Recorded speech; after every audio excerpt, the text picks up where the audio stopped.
مصطفیٰ علیہ السلام پیغمبر اسلام جب تقریر فرماتے، اللہ کے پیغمبر علیہ السلام جب واعظ و نصیحت کرتے صحابہ کو، تو صحابہ اس طریقے سے خاموش ہو جاتے گویا کہ ان کے سروں پر پرندے بیٹھے ہوں۔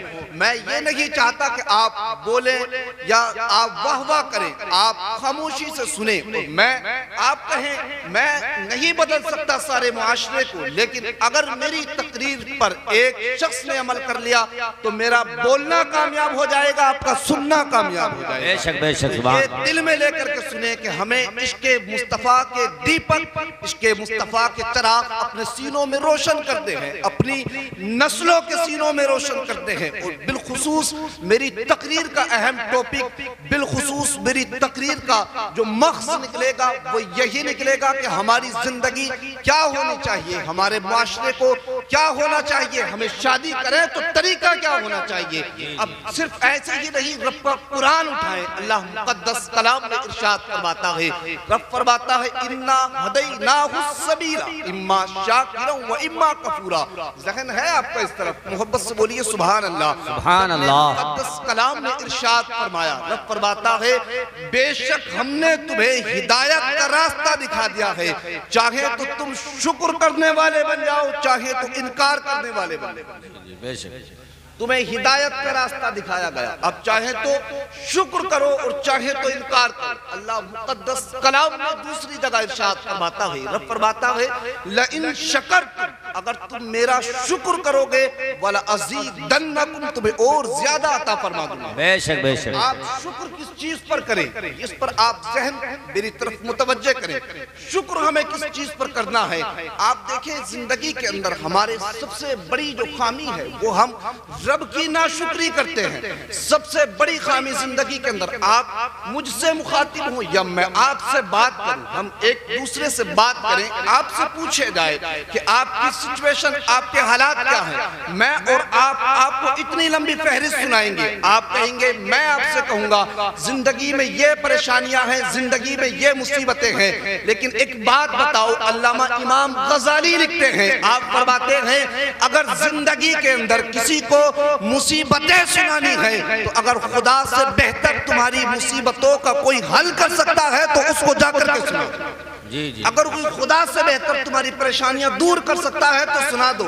آپ کہیں گے شکر کس چیز کا کریں، تو شکر ہمیں اس بات کا، ہر بات کا، اللہ کی تمام نشانیوں پر غور و فکر کریں۔ رب کا قرآن اٹھائیں، سورہ رحمان پڑھیں، سورہ قاف پڑھیں، سورہ جتنی قرآن کی آیتیں ہیں سب کی اللہ، سب کے اندر اللہ کی قدرت کی نشانیاں ہیں۔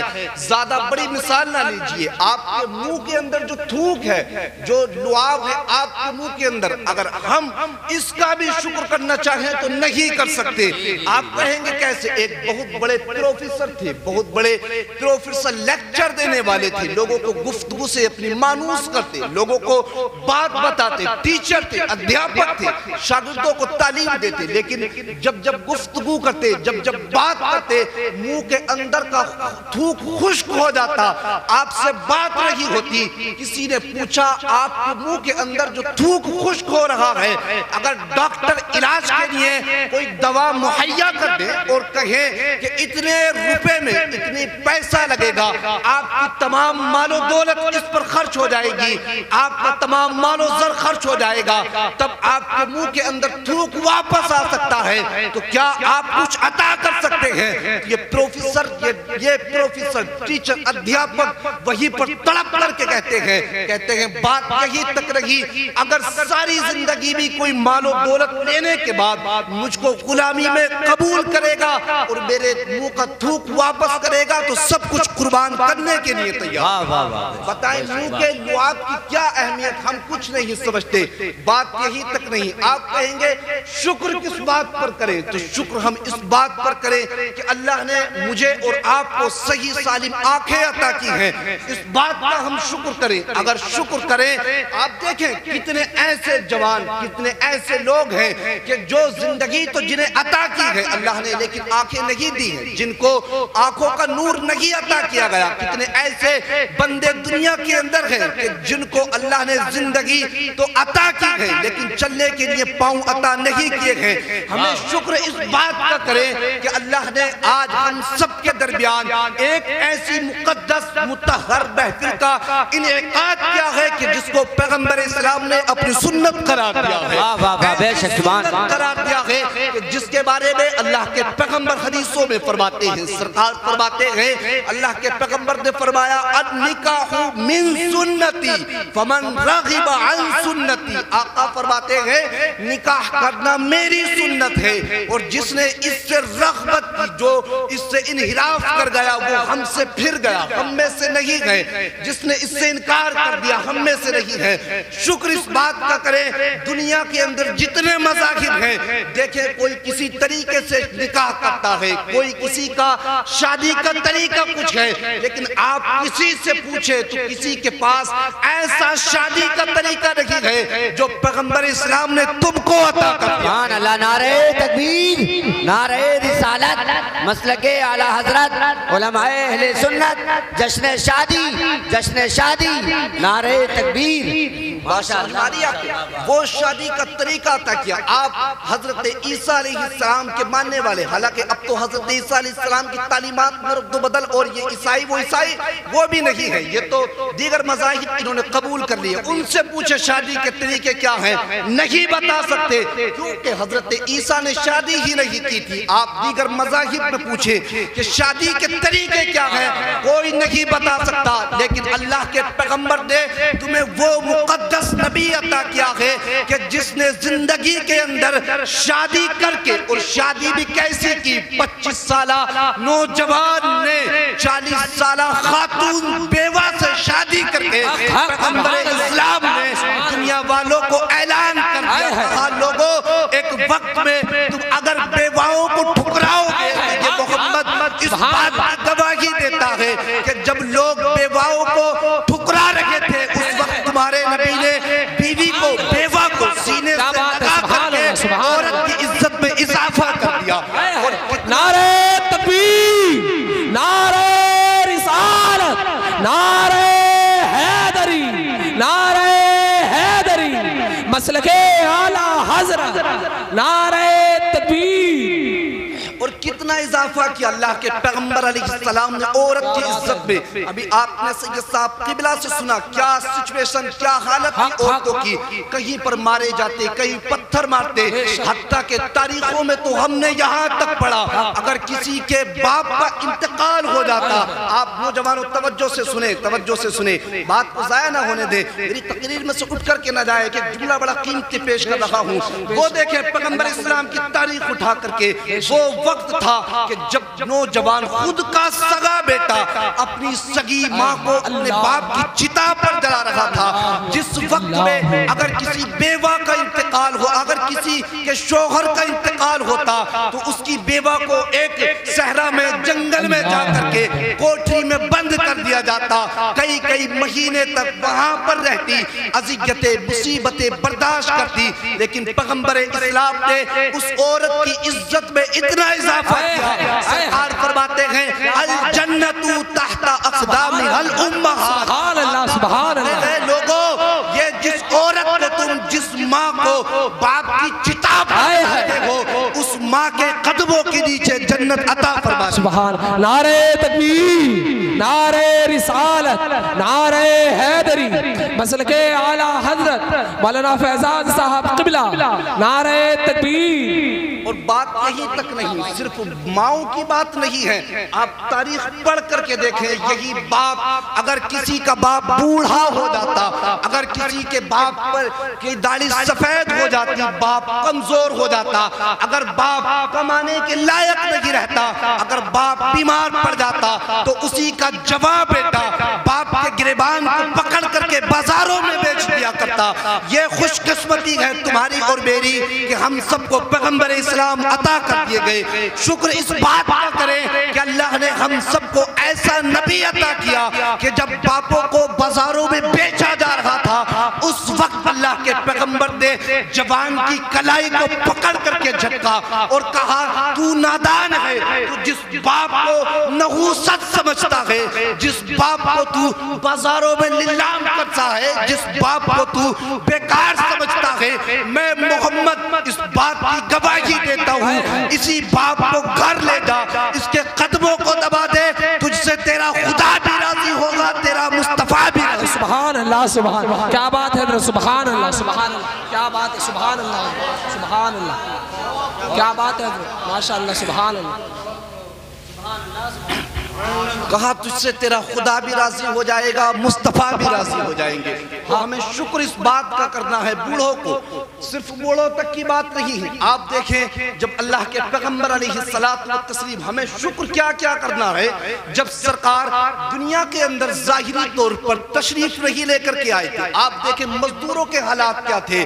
جو مزدور طبقہ ہے، چھوٹے طبقے کے لوگ جو غربت کے اندر زندگی گزار رہے تھے، جو محنت و مزدوری کرتے تھے، لوگ ان کو ٹھوکر مارتے، لوگ ستاتے، ظلم کرتے، حتیٰ کہ کسی کے اوپر کوڑے برسائے جاتے۔ اللہ کے پیغمبر علیہ السلام نے دنیا میں آ کر کے مزدوروں کے لیے فرمایا، کہا تم اپنے دلوں کو چھوٹا نہ کرو، جو لوگ سود کھاتے ہیں وہ جہنمی ہیں، جو لوگ اگر بغیر توبہ کیے مر جائیں تو جہنم میں چلے جائیں گے۔ پیغمبر اسلام نے فرمایا القاصر حبیب اللہ، آقا فرماتے ہیں اے مزدوروں تمہیں پریشان ہونے کی ضرورت نہیں ہے، مزدوری تم کرتے ہو، اولاد کو تم پالتے ہو، جنت کی ضمانت میں عطا ہے۔ سبحان اللہ، کیا بات ہے، سبحان اللہ، سبحان اللہ، سبحان اللہ، کیا بات ہے، سبحان اللہ، کہا تم مزدوری کرو، اپنی اولاد کو نیک کمائی، ایسی کمائی نہیں کھلانی ہے، کہا نیک کمائی کھلاؤ، تمہیں جنت کی ضمانت میں عطا۔ تو شکر اس بات کا کرنا ہے۔ آپ دیکھیں ایک اللہ کے بزرگ ہیں حضرت ابو ادریس خولانی، جب بات اس طرف آئی شکر کس کس چیز پر کریں، حضرت ابو ادریس خولانی یہ معاذ بن جبل صحابی رسول ہیں، ان کے شاگرد ہیں، معاذ بن جبل کے شاگرد ہیں حضرت ابو ادریس خولانی۔ زندگی میں تعلیم حاصل کرتے رہے، شاگردی کے منصب پر فائز رہے۔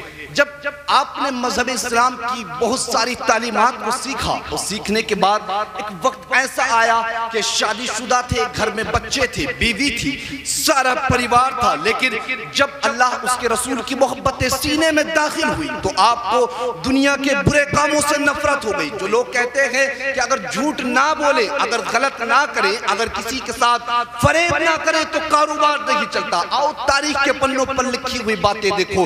حضرت ابو ادریس خولانی فرماتے ہیں، کہتے ہیں مجھے دنیا کے برے کاموں سے نفرت ہو گئی، اتنی نفرت ہوئی کہ حتیٰ کہ میں کہیں کام پر جاتا، کہیں مزدوری کرنے جاتا، کوئی جھوٹ بولتا میں واپس پلٹ کر آ جاتا، میں کہیں مزدوری کے لیے جاتا، میں دیکھتا لوگوں کو ایک دوسرے کی غیبت کرتے ہوتے، میں دیکھتا لوگوں کو ایک دوسرے کی برائی کرتے ہوتے، کہتے میں پلٹ کر کے واپس آ جاتا۔ گھر کے اندر فاقوں پر فاقے ہونا شروع ہو گئے، غربت دہلیز پر قدم رکھ چکی تھی۔ جب بندہ نیکی کے راستے پر چلتا ہے، اللہ اس کو آزمائشوں میں مبتلا فرما دیتا ہے۔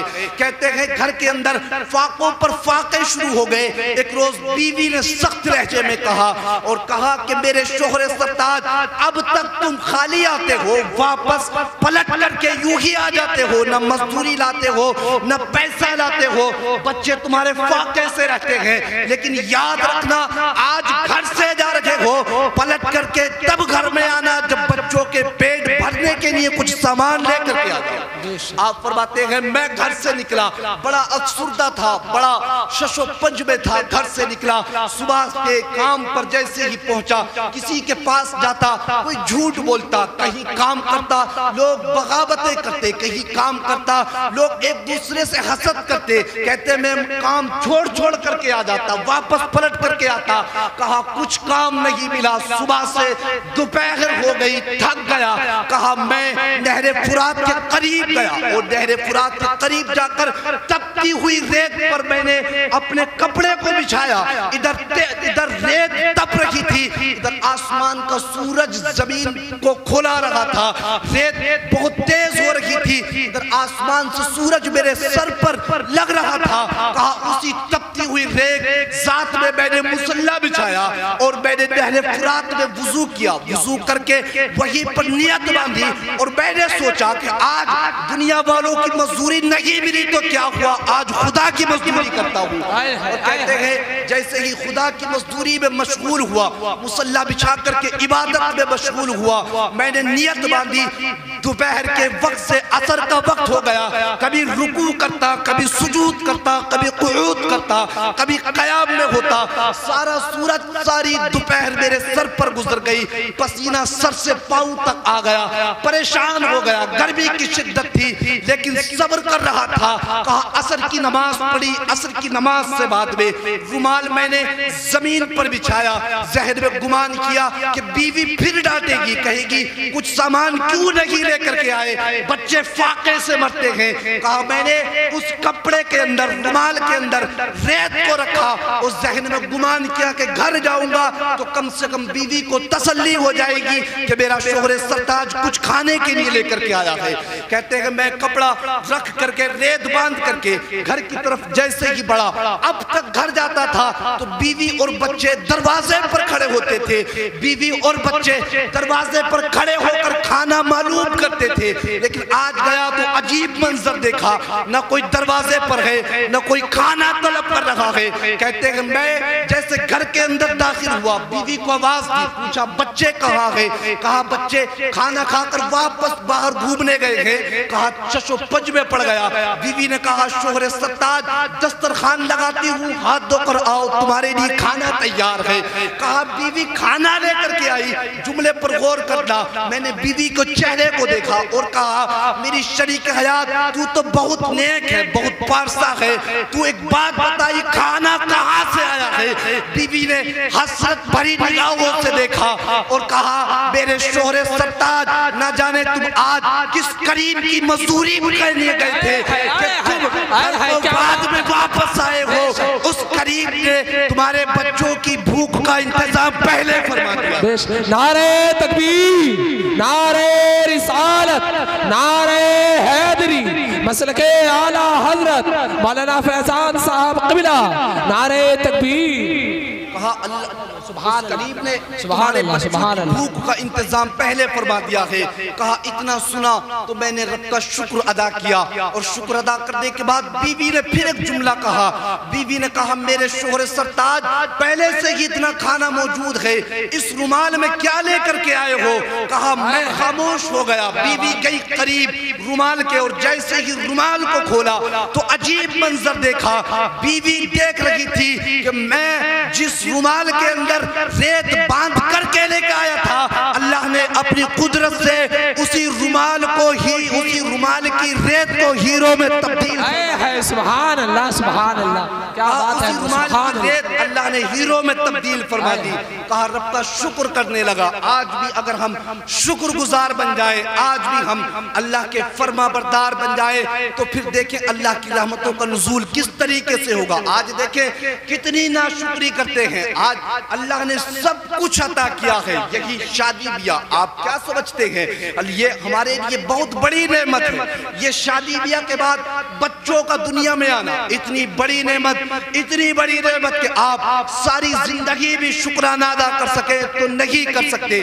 لیکن حالات معاشرے کے یہ ہے کہ بچوں کی تربیت پہ اہم غور نہیں کرتے ہم. جو بچے اللہ کے پیغمبر علیہ السلام نے تمہیں ایک دین کا ستور بننے کے لیے عطا کیے تھے, انہی بچوں کو آج ہم نے اپنے ہاتھوں سے بگاڑ دیا. انہی بچوں کی پرورش ہم نے صحیح سے نہیں کی. آپ آپ کہیں گے مولانا اور کیسی پرورش کرے؟ بچوں کے نام میں جائیداد کرا دی، بچوں کے نام میں پلاٹ کرا دیے، بچوں کے نام میں بلڈنگیں کرا دی، بچوں کے نام میں موٹر سائیکل کار کرا دی، اور بتاؤ کیسی تربیت کریں گے؟ آپ کو بتاؤ تربیت کیسی ہوگی؟ تربیت ایسی ہمیں کر دی ہے۔ آج دیکھیں کیا حالات ہیں ہمارے معاشرے کے بچوں کے۔ یہی بچہ جب جوان ہوتا ہے کہ جس کی تم نے پرورش کی تھی، بتاؤ اگر تمہاری پرورش صحیح تھی تو پھر بتاؤ بوڑھے باپ کو دھکے مار کر گھر سے باہر کیوں نکالتا ہے؟ بتاؤ یہی اولاد ہفتے ہفتے کیوں بانٹتی ہے کہ ایک ہفتہ فلاں بیٹا کھانا کھلائے گا، ایک ہفتہ باپ کو یہ بیٹا کھانا کھلائے گا۔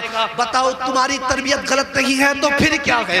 آپ کہیں گے اگر تربیت بھی کیسے کرے؟ آج جو تم سے اور ہم سے تربیت ہوتی ہے وہ تربیت یہ کرتے ہیں، کبھی کسی میاں کے پاس تعویذ کے لیے چلے گئے اور کہا کہ بیٹا بگڑ چکا ہے، بچے کی شادی ہوئی تو بیٹا بگڑ گیا، اس کے لیے تعویذ ایسا دو کہ بیٹا پلٹ کر کے واپس آ جائے۔ آپ بتاؤ اگر آپ لیچی کے درخت پر تعویذ باندھ دو گے تو کیا لیچی کے درخت سے آم نکلنا شروع ہو جائیں گے؟ کبھی نہیں ہو سکتا۔ پھر کہیں گے کہ تربیت کیسے کرے؟ تو تربیت ہمیں ایسے کرتی ہے جو مصطفیٰ نے طریقہ سکھایا ہے، جو مصطفیٰ نے آقا فرماتے ہیں، پیغمبر اسلام نے فرمایا جب تمہاری اولاد 7 سال کی ہو اسے نماز کا حکم دو، جب تمہاری اولاد 10 سال کی ہو جائے اس کو مار کر کے نماز پڑھاؤ۔ آپ فرمائے کہیں گے بچے تو نماز کی نہیں جاتے، آپ کیوں پڑھوائے؟ جب باپ نماز نہیں پڑھتا تو بیٹا کیسے پڑھ سکتا ہے؟ آپ بتائیں تو صحیح، جس کا باپ جوا کھیلتا ہو تو بتائیں اولاد پھر کیا کرے گی؟ آتا ہے امام غزالی تصوف کے بڑے امام ہیں، آپ لکھتے ہیں یہ بچے جو ہوتے ہیں یہ ماں باپ کا راز ہوا کرتے ہیں، جو ماں باپ چھپ کر کے کرتے ہیں اولاد ظاہر میں کرنا شروع کر دیتی ہے۔ یہ ہمارے اولادوں کی سچویشن ہے۔ اولادوں کی تربیت کیا کی ہم نے؟ کیا یہ ہماری تربیت ہے؟ کیا ہم اس کو زندگی سمجھتے ہیں کہ صبح کو اٹھے، دوپہر کا کھانا کھایا، شام تک کام کیا، واپس پلٹ کر کے آئے اور سو گئے؟ اس کو زندگی کا نام ہے؟ یا بچوں کے نام جائیداد کرا دینا اس کا نام تربیت ہے؟ اس کا نام قطعاً تربیت نہیں ہے۔ اگر تربیت سیکھنی ہے تو سنیں بھی تربیت کیا ہے۔ تربیت یہ ہے، حضرت ایک بزرگ ہیں اللہ کے بڑے پائے کے بزرگ ہیں، آپ فرماتے ہیں عمر شریف تقریباً کہتے ہیں 10 سال کی تھی میری ماں مجھ سے کہتی بیٹا نماز پڑھا کر، بیٹا نماز پڑھا کر۔ کہتے ہیں میں بچوں میں کھیلنے چلا جاتا، نمازوں پر نمازیں قضا کر دیتا۔ ایک روز ماں روٹیاں پکا رہی تھی، نماز کا وقت قریب ہوا، ماں نے پکڑا، اسی چمٹے اور پھکری سے مارنا شروع کر دیا۔ اتنا مارا کہا ماں کے کلیجے کو چپٹ گیا اور کہا ماں تو مجھے نہ مار، میں نمازیں پڑھوں گا۔ آپ کہتے ہیں ماں کی اس مار نے، ماں نے اس دن مارا تھا 40 سال کی زندگی ہو گئی، نماز پنجگانہ کے ساتھ ساتھ نماز تہجد بھی قضا نہیں۔ پھر آپ فرماتے ہیں ایک وقت ایسا آیا جب میری ماں کی روح قبض ہونے لگی، ماں کا آخری وقت آیا، میں ماں کے قریب گیا، ماں کے قدموں کو چوم کر کے کہا اے میری ماں ایک بات بتا، تو ساری زندگی مجھ سے پیار کرتی رہی، تو ساری زندگی مجھ سے محبت کرتی رہی، لیکن ایک بات بتا، تو میری وہی ماں ہے کہ جو میری ماں خود دھوپ میں کھڑی رہی لیکن مجھے سائے میں کھڑا کر دیا۔ اے میری ماں تو میری آج وہی ماں ہے کہ اگر تجھے دوسروں کے برتن مانجنا پڑے تو نے میرے خاطر دوسروں کے برتنوں کو مانجا۔ میری ماں تو وہی ماں ہے جب بچپن کے عالم میں تو نے مجھے سوکھے میں لٹایا تھا، خود گیلے میں سوئی تھی، لیکن ایک بات بتا، بات سمجھ میں نہیں آئی، تو نے ایک روز مجھے اتنا مارا کہ میرا کلیجہ دہلنے لگا، جسم کانپنے لگا۔ تو نے اس بات کی پرواہ بھی نہیں کی کہ تیری روٹیاں جل جائیں گی۔ ماں نے بیٹے کو قریب کیا، پیشانی کو چوم کر کے فرمایا بیٹا بات یہ ہے، اس دن جب تجھے مارا تھا اس دن میرے لیے کوئی روٹیاں پکانا ضروری نہیں تھا، اگر اس دن ضروری تھا تو تجھے نمازی بنانا ضروری ہے۔ سبحان اللہ، نعرہ تکبیر، نعرہ رسالت، نعرہ حیدری۔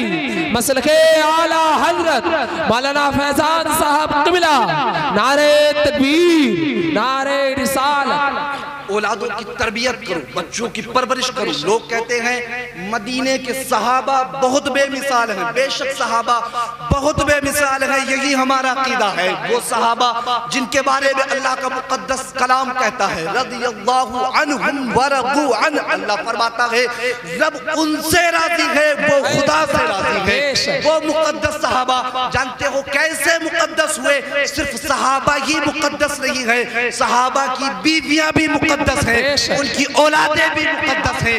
آپ تاریخ پڑھ کر کے دیکھیں، ایک جنگ کی تیاریاں کی جا رہی تھی، جنگ میں کوئی ماں اپنے بیٹے کو پیش کرتی مصطفیٰ کی بارگاہ میں، کوئی ماں اپنے لخت جگر کو پیش کرتی اور عرض کرتی آقا یہ میرا بیٹا ہے، آپ جنگ میں لے کر کے جائیں۔ یا رسول اللہ یہ آپ کے ساتھ میں لڑے گا۔ اسی اسنا میں ایک ایسی ماں، ایسی بہن آئی مصطفیٰ کی بارگاہ میں جس کے ہاتھ میں تقریباً 2.5 سال کا بچہ تھا۔ عرض کی آقا آپ جنگ میں جا رہے ہیں، یا رسول اللہ اس بیٹے کو لے جائیے۔ مصطفیٰ نے دیکھا تو سرکار فرماتے ہیں اے میری صحابیہ ایک بات بتاؤ، جنگ کے اندر بچوں کا کچھ کام نہیں ہے، جملے کو تختیہ دل پر نوٹ کر لینا۔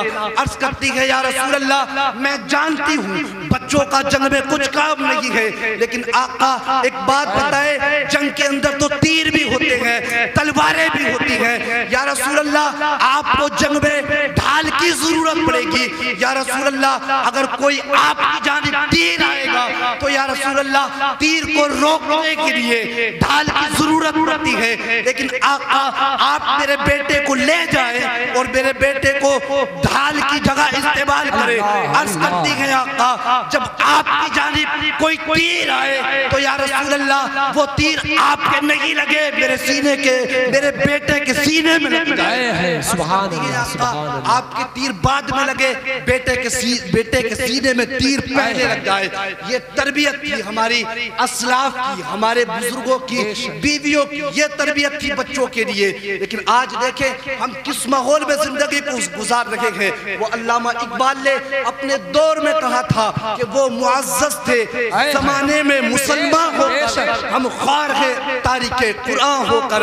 بتائے علامہ اقبال تو اپنے وقت میں کہہ گئے کہ علامہ اقبال کہتے ہیں نہ سب لوگ ہیں تم مٹ جاؤ گے اے ہندی مسلمانوں، تمہاری داستانیں تک نہ رہیں گی داستانوں میں۔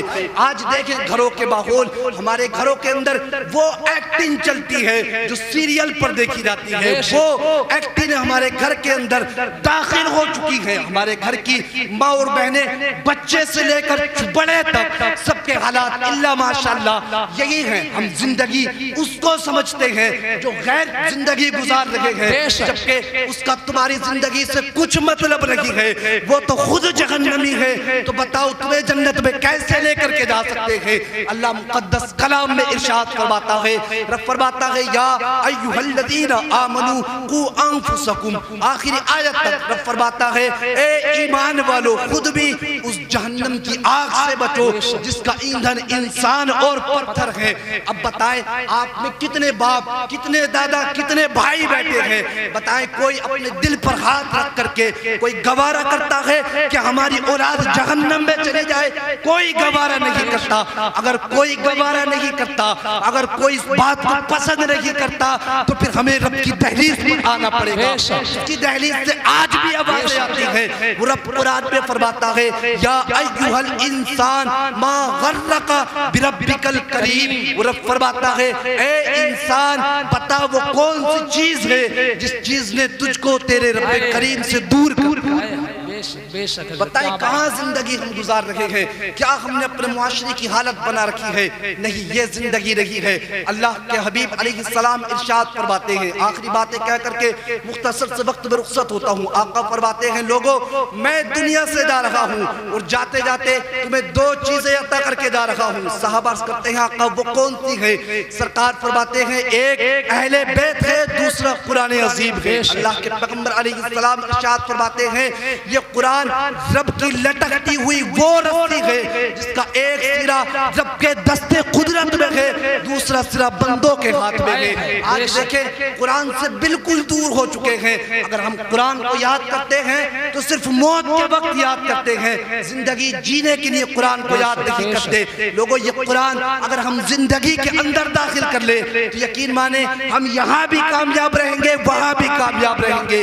یہ قرآن وہی ہے کہ جب بہن نے قرآن پڑھا تھا تو خطاب حضرت عمر بن خطاب جیسی شخصیت پڑھ کر کے ایمان لے کر کے نعرہ تکبیر، نعرہ رسالت، نعرہ حیدری۔ یہ قرآن تو وہ چیز ہے کہ جب بہن قرآن پڑھتی ہے تو بھائی ایمان لے کر کے آتا ہے۔ یہ قرآن تو وہ چیز ہے کہ جب ماں قرآن پڑھتی ہے تو بیٹا 14 پاروں کا قطب الدین بختیار کاکی حافظ بن کے نکلتا ہے۔ یہ قرآن تو وہ چیز ہے کہ جب ماں بیٹے کو شکم میں رکھ کر کے قرآن پڑھتی ہے تو دنیا کے اندر ایک غوث اعظم شیخ عبد القادر جیلانی 15 یا 18 پاروں کا حافظ قرآن مل جاتا ہے۔ یہ قرآن تو وہ چیز ہے کہ جب ماں قرآن پڑھتی ہے، جب بیٹا قرآن، جب ماں اور باپ قرآن پڑھتے ہیں تو ہم سب کو حسین اعظم جیسا شہید مل جاتا ہے۔ یہ قرآن تو وہ چیز ہے کہ جب ماہ نور قرآن پڑھتی ہے تو ہم سب کو معین الدین چشتی اجمیری جیسی شخصیت مل جاتی ہے۔ یہ قرآن تو وہ چیز ہے کہ اگر جب یہ قرآن پڑھا جاتا ہے، اگر قرآن ماں 80 سال کی عمر میں پڑھتی ہے پردے میں رہ کر تو ہم سب کو محبوب الہی نظام الدین اولیاء جیسی شخصیت ملتی ہے۔ یہ قرآن تو وہ چیز ہے کہ جب ماں بریلی کی دھرتی پر بیٹھ کر کے پڑھتی ہے تو ہمیں اعلیٰ حضرت جیسی شخصیت مل جاتی ہے۔ یہ قرآن تو وہ چیز ہے کہ جب اعلیٰ حضرت اس قرآن کا ترجمہ کرتے ہیں، اس کی تفسیر کرتے ہیں، اور جب ماں اسی قرآن کے ترجمہ و تفسیر کو سمجھ کر کے بیٹے کو دودھ پلاتی ہے تو ہمیں مفتی اعظم جیسی شخصیت مل جاتی ہے۔ یہ قرآن تو وہ چیز ہے کہ جب باپ مفسر اعظم، قائد اعظم لاکھوں کروڑوں مریدوں کے بیچ میں بیٹھ کر قرآن کی تفسیر کرتا ہے تو پھر ہم سب کو حضور تاج الشریعہ اصغری میاں جیسی شخصیت مل جاتی ہے۔ نعرہ تکبیر، نعرہ رسالت، نعرہ حیدری، مسلک اعلیٰ حضرت حضور تاج الشریعہ بدر الطریقہ مولانا فیضان صاحب قبلہ، نعرہ تکبیر، نعرہ رسالت۔ کیا بات ہے حضرت، سبحان اللہ، سبحان ماشاءاللہ، کیا بات ہے۔ ہمیں اپنی زندگی کا محاسبہ کریں اور ہم اپنی اولادوں کو قرآن سکھائیں۔ بے شک آپ پریشان تو نہیں ہو رہے ہیں؟ محبت سے بولیے یا رسول اللہ۔ اولادوں کو قرآن سکھائیں۔ یہ قرآن وہ ہے، آپ کا میرا انتقال ہو جائے اور انتقال کے بعد بتائیں میں اور آپ اپنے دوستوں کے لیے کتنی دعائیں کرتے ہیں، بتائیں کتنی کرتے ہیں؟ کوئی الا ماشاءاللہ۔ جبکہ اللہ کے پیغمبر علیہ السلام مشکات شریف میں فرماتے ہیں، آقا فرماتے ہیں اذا مات الانسان انقطع الاعمال الا او ثلاثہ۔ آقا فرماتے ہیں جب بندہ رخصت ہو جاتا ہے 3 عمل باقی بچتے ہیں، سب ختم ہو جاتے ہیں۔ ایک عمل یہ ہے کہ اس کی نیک اولاد ہوتی ہے۔ اگر اولاد تمہاری نیک ہوگی، قرآن کی قاری ہوگی، قرآن کے عالم ہوگی، اگر قرآن اس نے پڑھا ہوگا، سمجھا ہوگا تو دنیا کے سارے لوگ تم کو چھوڑ کر کے آ جائیں گے، لیکن یہی اولاد تمہارے سرہانے کھڑے ہو کر قرآن کی تلاوت کرے گی۔ یہ قرآن تو وہ چیز ہے جس کے بارے میں آتا ہے ایک شخص تھا ساری زندگی گناہ پر گناہ کرتے رہے، نمازیں قضا ہو گئی، روزے قضا ہو گئے، شراب کی بوتلیں ہاتھ میں رہی، لیکن آتا ہے انتقال ہوا، دنیا والے دھکارنا شروع کر دیا، کوئی نماز جنازہ پڑھنے کو تیار نہیں۔ چند لوگ دفنا کر کے آئے، جیسے دفنانے کے لیے گئے قبر کے اندر رکھا تو عجیب منظر دیکھا۔ لوگ دیکھ رہے تھے کہ اب تک جس کو دنیا ٹھوکریں مار رہی تھی، جس کو دنیا ذلیل کر رکھی تھی، اسی کی قبر کے اندر سے خوشبوئیں آ رہی ہیں۔ سبحان اللہ۔ تعجب میں پڑ گئے، بیوی کے پاس آئے، بیوی ہمراز ہوتی ہے شوہر کی، کہا بات بتاؤ، شوہر تو تمہارا گناہگار تھا لیکن اس کی قبر کی مٹی سے خوشبوئیں کیوں آتی ہیں؟ اس کی بیوی نے پردے کی آڑ سے کہا بات ٹھیک ہے، شوہر گناہگار گناہگار تھا، شوہر گناہ کرتا تھا، نمازوں پر نمازیں قضا کرتا تھا، لیکن جیسے ہی ہوش میں آتا تھا ترنت غسل کرتا تھا، غسل سے فارغ ہو کر رب کا کلام اٹھاتا تھا اور رب کے قرآن کو کھول کر کے انگلی پھیرتا جاتا تھا اور روتا جاتا تھا اور عرض کرتا تھا مالک میں نہیں جانتا اس قرآن میں کیا لکھا ہوا ہے، لیکن جو بھی لکھا ہوا ہے سچ لکھا ہوا ہے۔ سبحان اللہ۔